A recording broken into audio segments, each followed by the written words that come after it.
But what happened on January the 1st this year was the entire regulation of Britain's biggest industry was handed over to 3 new European regulatory authorities under the control of a rather charming Frenchman called Michel Barnier, who's the commissioner, but a man who says he wants to get rid of our Anglo-Saxon methods in the City of London. The challenge is perfectly clear, because in 2010, just in that 1 year, 1 in 4 hedge funds left the City of London as a direct result of a new European directive and the whole tax regime in this country. Just that one industry alone, the hedge fund industry, paid 5.3 billion sterling in corporation tax to the British Exchequer in 2009. 20% of the entire tax take for this country comes from the City of London, and Mr. Cameron, quite happily, with his MEPs being 3-line whipped, along with the Lib Dems and Labour Party, have given away control of Britain's biggest industry. And our message to the City, and my message to you tonight, is that we have got to get back control of Britain's biggest industry. We've got to be the masters of our own destiny.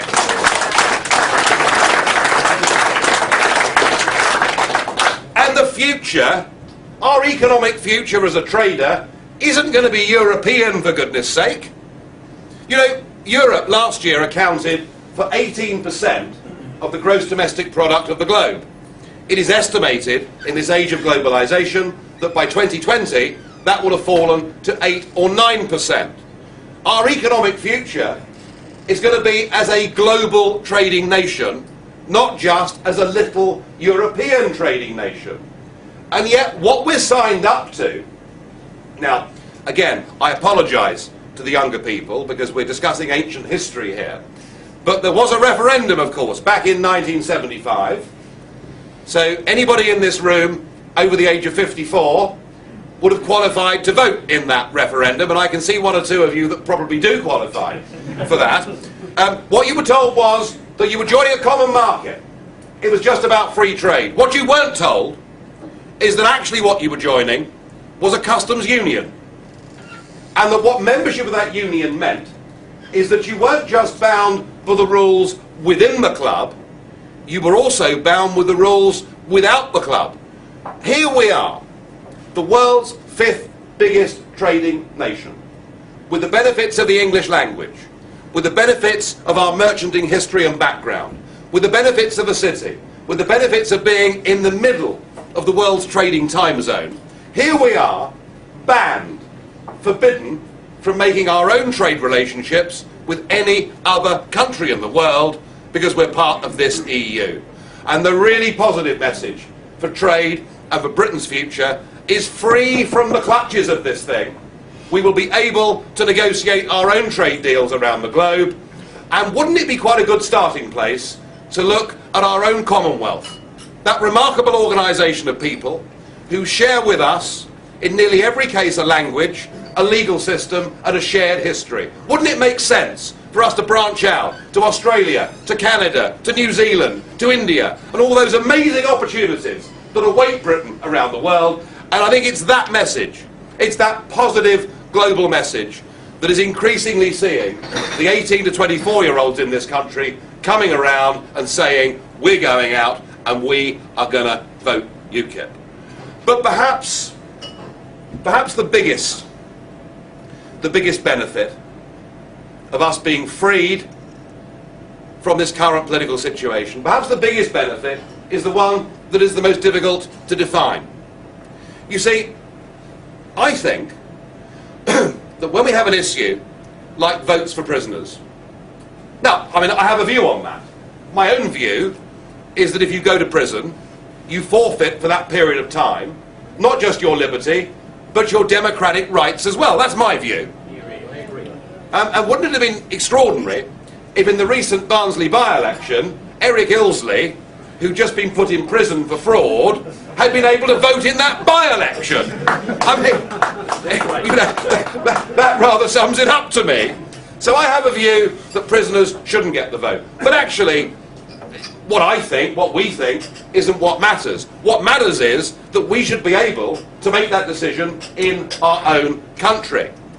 When a British Prime Minister says it makes him sick to the bottom of his stomach that we have to give prisoners the vote, but that sadly there's nothing we can do,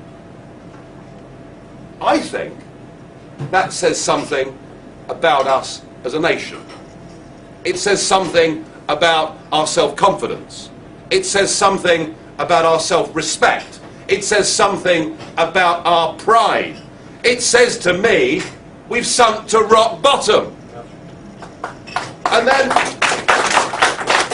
a few weeks later, there was a debate in the House of Commons over the increase on VAT on fuel. The Labour proposal that we should reduce VAT on fuel. And what was extraordinary was to see the government boasting to the Labour Party, we can't do this because European rules say we can't. No. I mean, this is unbelievable. We have a British government from a dispatch box boasting that they can't do anything. And when 222 members of Parliament vote against votes for prisoners and only 34 vote for votes for prisoners, and the whole thing doesn't amount to a row of beans because all they've done is to demonstrate their own impotence, unlike some Italian politicians, but that's another story. Sorry, I was trying to keep it serious, but it is difficult. But I mean, that's what we've sunk to, and I think, and I believe, that the biggest single benefit of freeing ourselves from this union that is humbling and hobbling our leaders and our country, I think the biggest benefit of all is we will regain our sense of pride, self-respect, our sense of who we are as a people, our sense of pride in what those went before us were prepared to sacrifice and give so that we could live in a free, democratic nation. And perhaps above all, what it will give us is a sense of optimism that we can hand on to our children and our grandchildren the kind of freedoms that we inherited. I put it to you folks, that is worth fighting for. Thank you.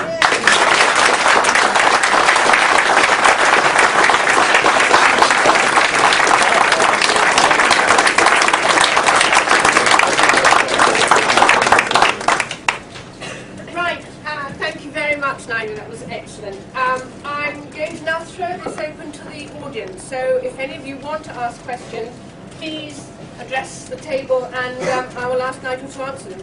So, the gentleman with the blue and white stripe. Good evening, Nigel. Brian Mooney, pleased to meet you again. I think that UKIP would get a lot more support if it pushed on two policies. One, energy, because under EU policies our lights are going to go out in a few years' time. And secondly, this week there is an EU transport white paper out which is pushing for road pricing for all vehicles everywhere. I think UKIP would do very well to highlight those. What do you think UKIP could do? Well, very interesting on road pricing and transport. Do you remember about 4 years ago there was a government document that floated the idea that perhaps what had happened on the M6 was a good idea and should be extended across the country? And do you remember there was one of those online petitions was set up to oppose road pricing, led by a chap from Birmingham called Peter Roberts, who I'm pleased to say is a UKIP member, and they got 1.8 million signatures in 5 days, which just goes to show that all of us that drive a motor car have just about had enough of the amount of tax we've got to pay, the amount of road duty we've got to pay. So I agree with you. That is a hot issue, and we must make our position very clear on it. On energy policy, look, Brian, I'd say this to you. I don't think we could have been any clearer on energy policy than where we stand.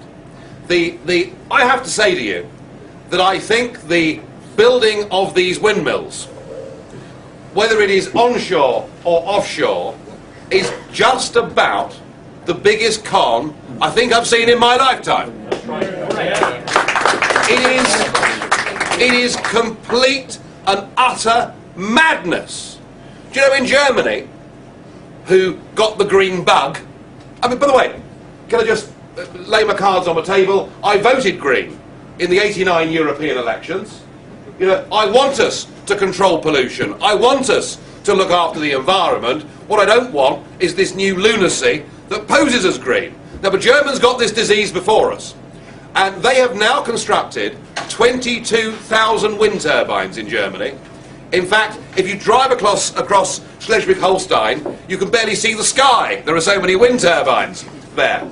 But of course, what's the point of building 22,000 wind turbines when the peak demand for electricity comes in January or February, where very often there's a great big anticyclone sitting over the North Sea with fog and frost, and not one of the 22,000 turns. So as a result of that, the Germans are currently constructing, I kid you not, 15 new coal-fired power stations because they have to have the backup when wind energy doesn't work. So the net effect on CO2 emissions is, of course, that the building of all these wind farms and the building of all the new coal-fired power stations mean that CO2 emissions have increased, and the effect of all of this on ordinary people, I doubt many people in this room know, and perhaps we must campaign more clearly on this, that across the UK at the moment, every single one of you is paying an extra 14% on your electricity bill directly to subsidise this so-called renewable obligation that we've signed up to with the European Union. So we have done DVDs and videos on this. I suspect one of our next big national campaigns is we will quantify exactly what it is costing the average family in terms of increased airline tickets for their couple of weeks in Benidorm, in terms of their electricity bills, and we must point out that the climate change bill that went through the House of Commons is the single most expensive piece of legislation that has ever been passed by a British government and is currently costing us £18 billion a year. It's likely to cost that for the next 30 years, and yet, just to show how beautifully in touch our politicians are, only 3 members of Parliament voted against it. If I may say something to add to this, we have concerns in this country regarding wildlife protection. Isn't there a grave danger that wildlife will be damaged as a result of these turbines? And where do we come in with wildlife in all this? Well, I think on one of the more controversial press releases that I put out, or Gwaine put out in my name, I think we described wind turbines as bird mincers. So, yeah, I mean, one of the environmentalists that I've got great respect for is David Bellamy. And David Bellamy has campaigned against wind farms all over this country, whether they're onshore or offshore, on the basis that they are very bad for migrating birds. It is just yet another reason that says to us we must turn our backs on this lunacy. And recently, in my home county of Kent, the biggest offshore wind farm in the country was opened off Thanet. And you know, the firm that built that already have a guaranteed subsidy from the government of £1.2 billion over the next 20 years. No wonder Nick Clegg's wife is a non-executive director of one of the wind turbine companies. And isn't it true to say that Sorry, one turbine... I think we'll give somebody else a chance. Thank you.